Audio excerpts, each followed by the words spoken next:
Haleluya, puji nama Tuhan. Saatnya kita akan mendengarkan kebenaran firman Tuhan yang pada hari ini diambil dari kitab Hakim pasal yang ke-6, ayat yang ke-1 sampai dengan ayatnya yang ke-6. Sekali lagi, khotbah pada hari ini diambil dari kitab Hakim pasal yang ke-6, ayat yang pertama sampai dengan ayat yang ke-6, yang bunyinya adalah demikian. Tetapi orang Israel melakukan apa yang jahat di mata Tuhan, sebab itu Tuhan menyerahkan mereka ke dalam tangan orang Midian 7 tahun lamanya. Dan selama itu orang Midian berkuasa atas orang Israel. Karena takutnya kepada orang Midian itu, maka orang Israel membuat tempat-tempat perlindungan di pegunungan, yakni gua-gua dan kubu-kubu. Ayat yang ketiga, setiap kali orang Israel selesai menabur, datanglah orang Midian, orang Amalek, dan orang-orang dari sebelah timur, lalu maju mendatangi mereka. Berkemahlah orang-orang itu di daerah mereka dan memusnahkan hasil tanah itu sampai ke dekat Gaza. Dan tidak meninggalkan bahan makanan apapun di Israel, juga domba atau lembu atau keledai pun tidak. Ayat 5, sebab orang-orang itu datang maju dengan ternaknya dan kemahnya, dan datangnya itu berbanyak-banyak seperti belalang. Orang-orangnya dan unta-untanya tidak terhitung banyaknya. Sekaliannya datang ke negeri itu untuk memusnahkannya. Sehingga orang Israel menjadi sangat melarat oleh perbuatan orang Midian itu. Lalu berserulah orang Israel kepada Tuhan. Haleluya. Sedemikian jauh pembacaan firman Tuhan pada hari ini. Khotbah pada hari ini saya beri judul Akibat Dosa dan Dipulihkan oleh Tuhan. Saudara-saudara, kita akan sama-sama belajar tentang kehidupan dari bangsa Israel ketika mereka melakukan kejahatan dan dosa di hadapan Tuhan, dan apa konsekuensinya, dan bagaimana Tuhan memulihkan kehidupan mereka.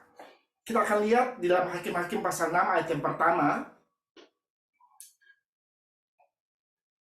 Tetapi orang Israel melakukan apa yang jahat di mata Tuhan, sebab itu Tuhan menyerahkan mereka ke dalam tangan orang Midian 7 tahun lamanya.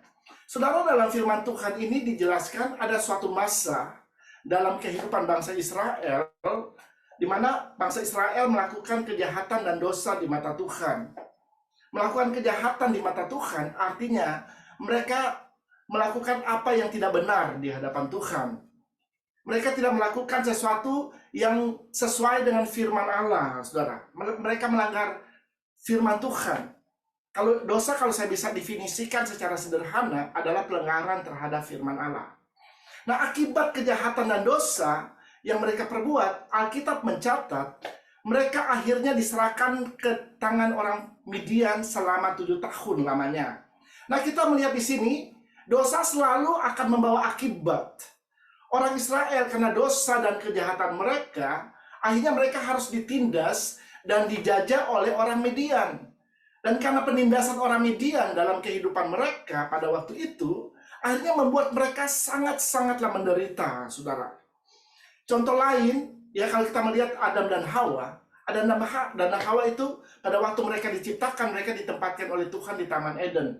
Dan Tuhan hanya berfirman kepada mereka, supaya mereka jangan memakan buah yang ada di tengah taman itu, yaitu buah yang berasal dari pohon pengetahuan baik dan pohon pengetahuan yang jahat. Yang terjadi adalah Adam dan Hawa melanggar firman Allah, melanggar perintah Tuhan. Dan konsekuensinya mereka harus keluar dari Taman Eden dan terpisah dengan Allah. Mereka kehilangan persekutuan dengan Allah, saudara. Saudara, Tuhan tidak pernah memaksakan kehendaknya atas hidup kita. Dia tidak memaksakan kita untuk melakukan firman-Nya, tetapi kita yang harus memutuskan apakah kita mau melakukan firman Allah atau tidak. Nah, dalam pembacaan firman Tuhan ini, bangsa Israel memilih untuk melakukan kejahatan di mata Tuhan, saudara.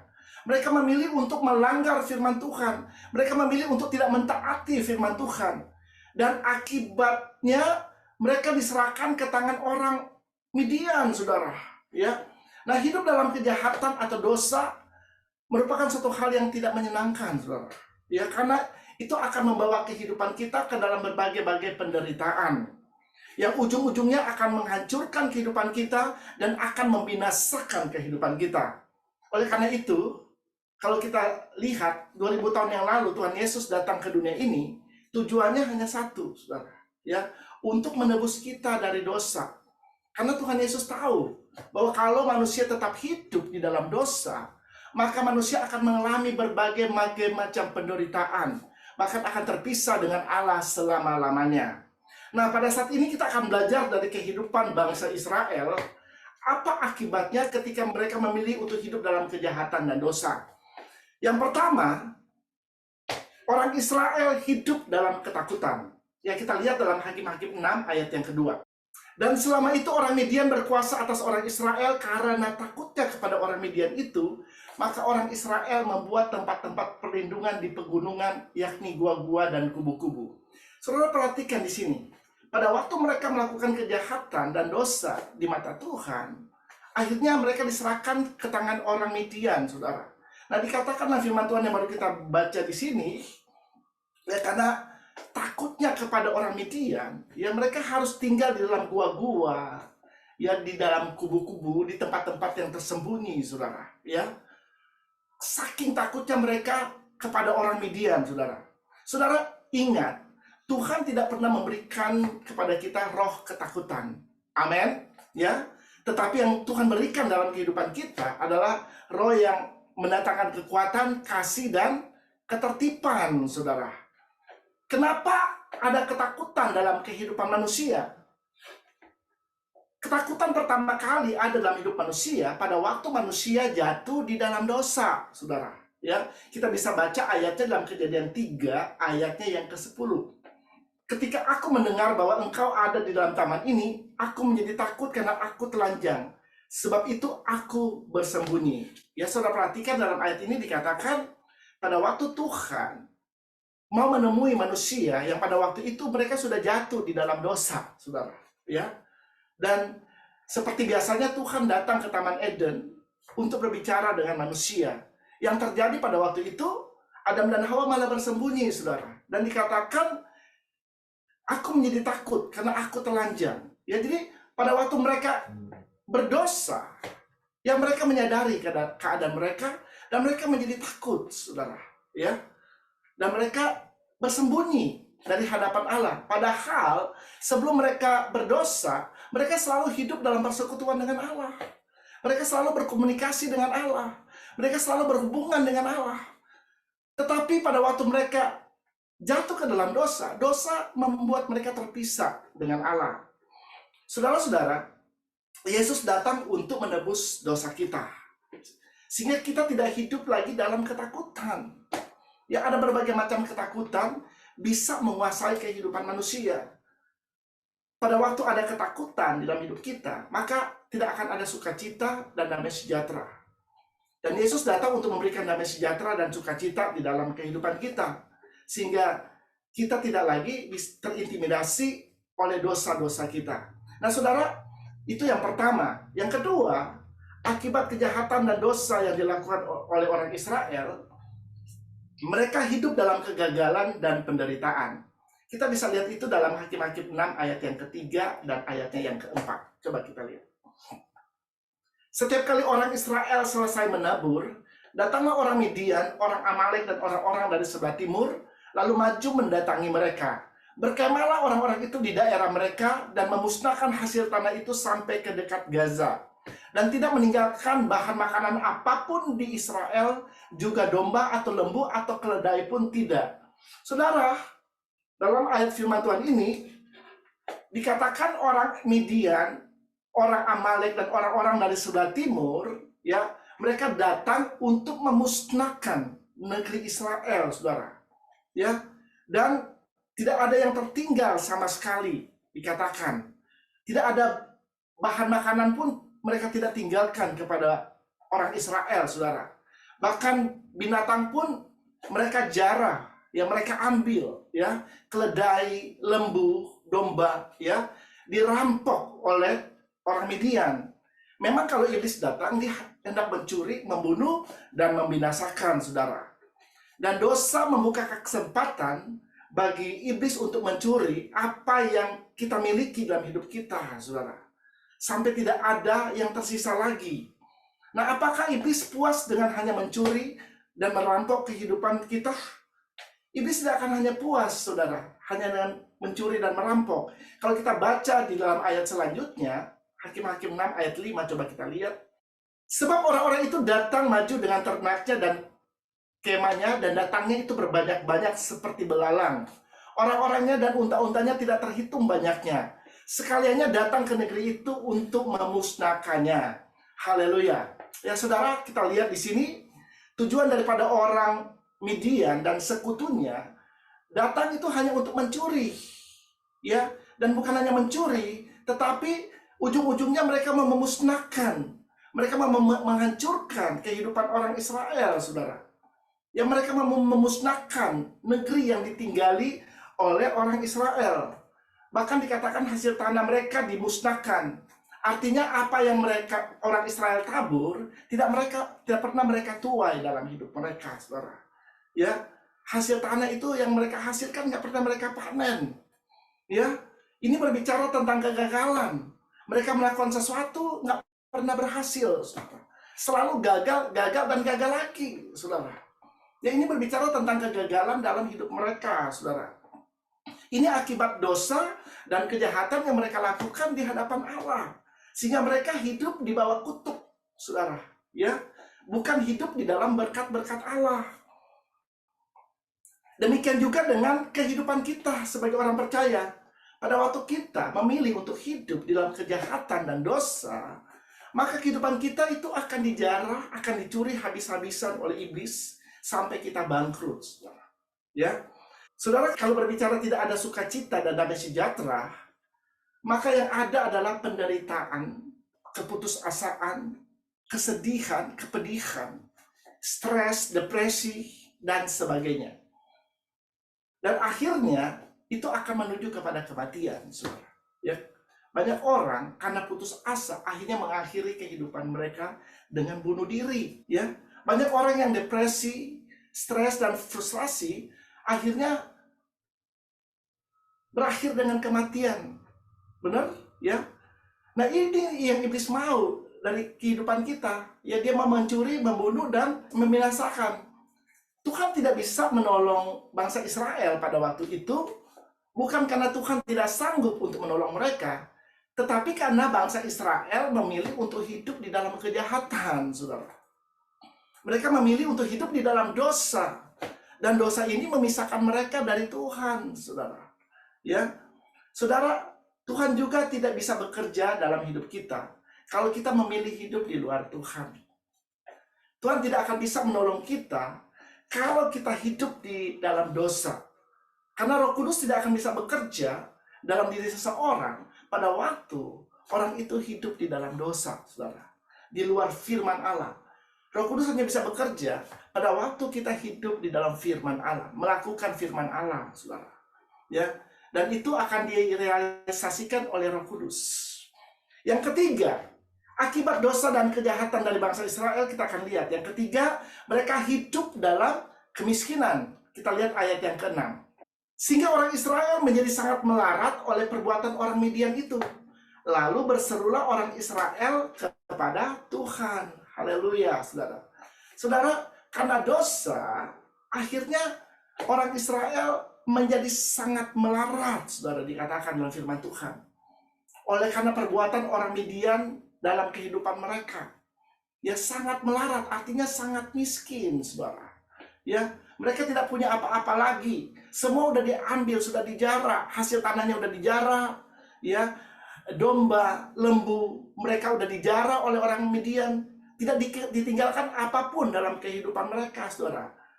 Ya, bagaimana nggak melarat, saudara, kalau udah dirampok habis-habisan. Benar? Ya, inilah kehidupan pada waktu mereka memilih untuk hidup dalam kejahatan dan dosa, saudara. Kehidupan dalam dosa akan berakhir dengan penderitaan dan kehancuran. Kehidupan dalam dosa akan membawa kita kepada kebinasaan. Nah, kita akan melihat bagaimana supaya orang Israel bisa dilepaskan dari penindasan orang Midian.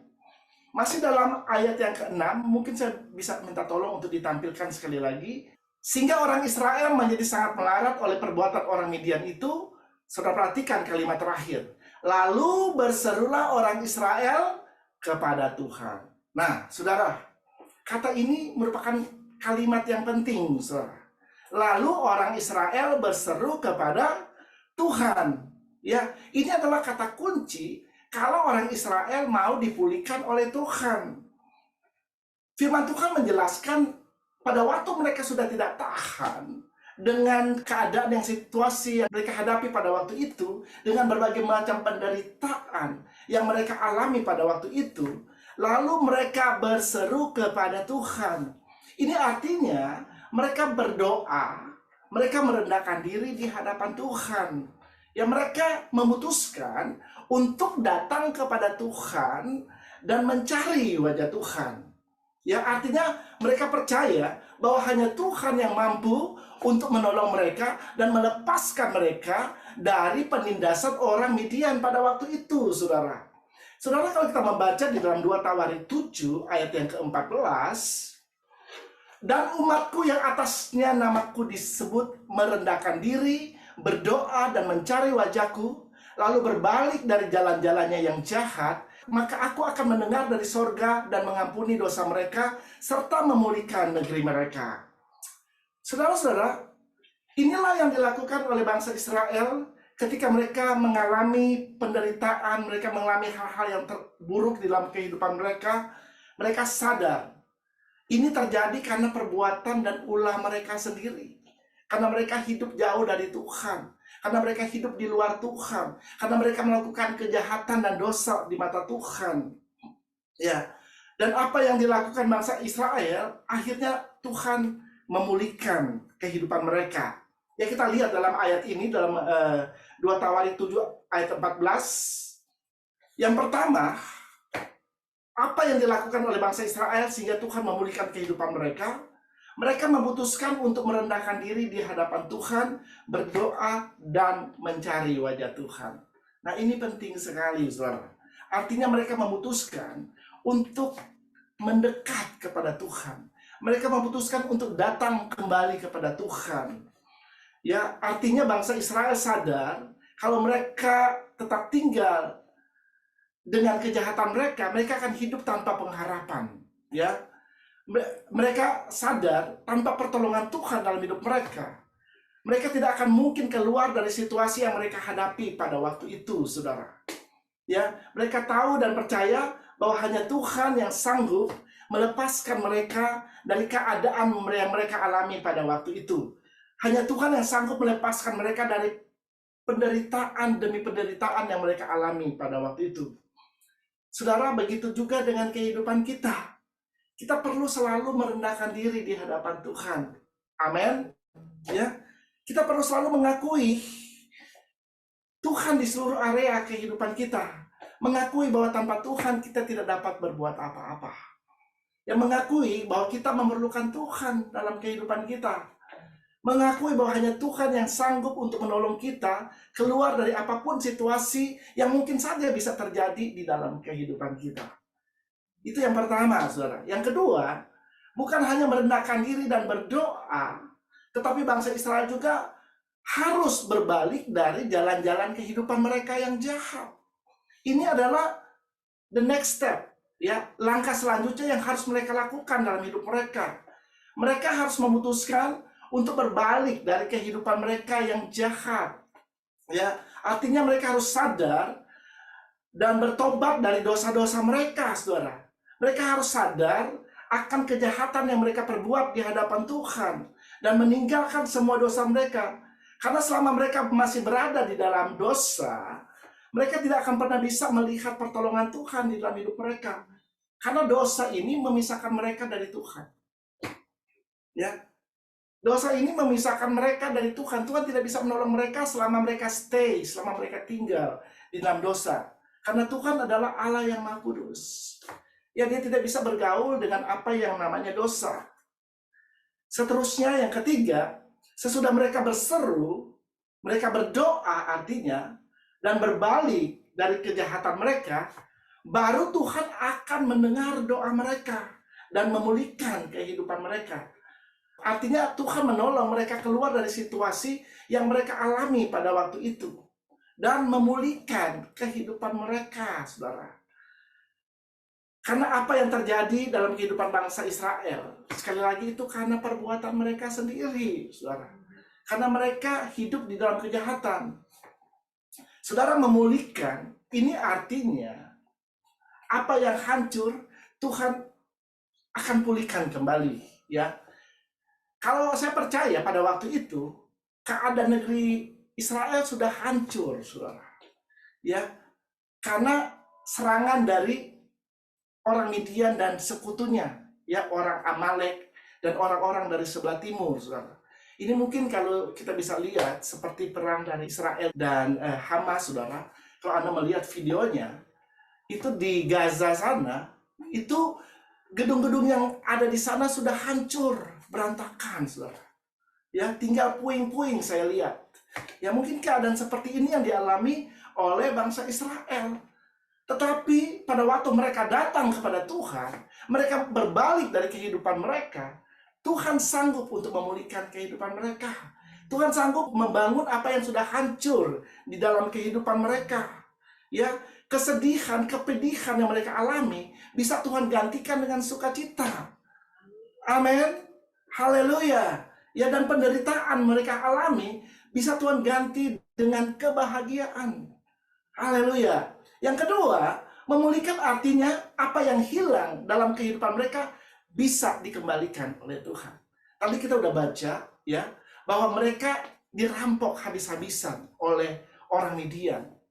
Ya, bahan makanan pun tidak disisakan buat mereka, saudara.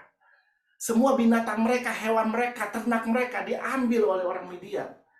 Tetapi pada waktu mereka memutuskan untuk datang dan berbalik kepada Tuhan, Tuhan sanggup memulihkan mereka. Dia sanggup untuk mengembalikan apa yang hilang dari kehidupan mereka. Ya, demikian juga dengan kehidupan kita, saudara. Ya, pada waktu kita memutuskan untuk berbalik dari jalan-jalan kita yang jahat, Tuhan sanggup untuk memulihkan kita.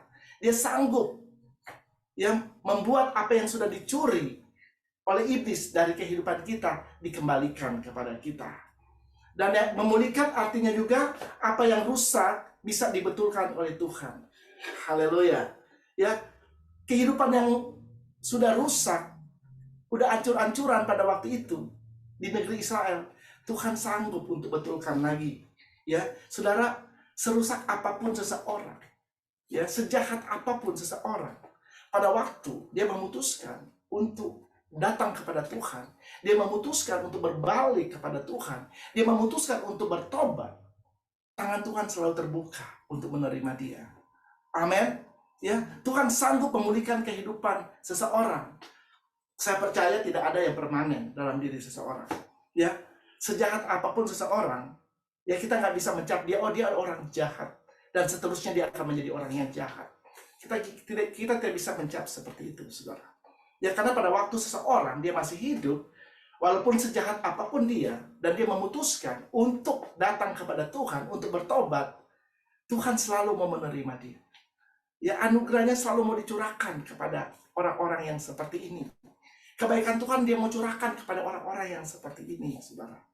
Amin. Ya, jadi nggak ada yang permanen dalam diri seseorang.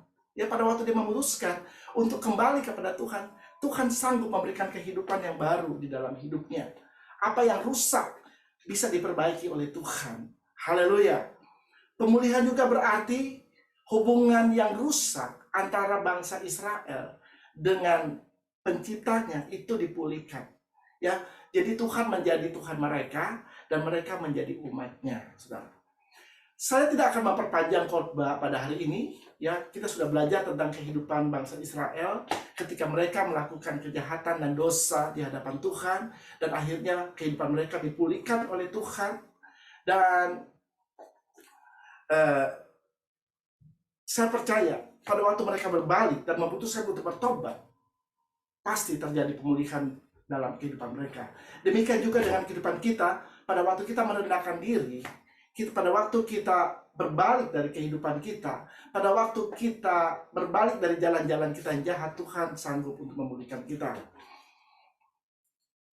menjadi kehidupan yang baru, ya, di mana kita akan berjalan bersama dengan Tuhan di dalam kemenangan demi kemenangan, dan kita akan menikmati semua berkat-berkat yang Tuhan siapkan di dalam kehidupan kita.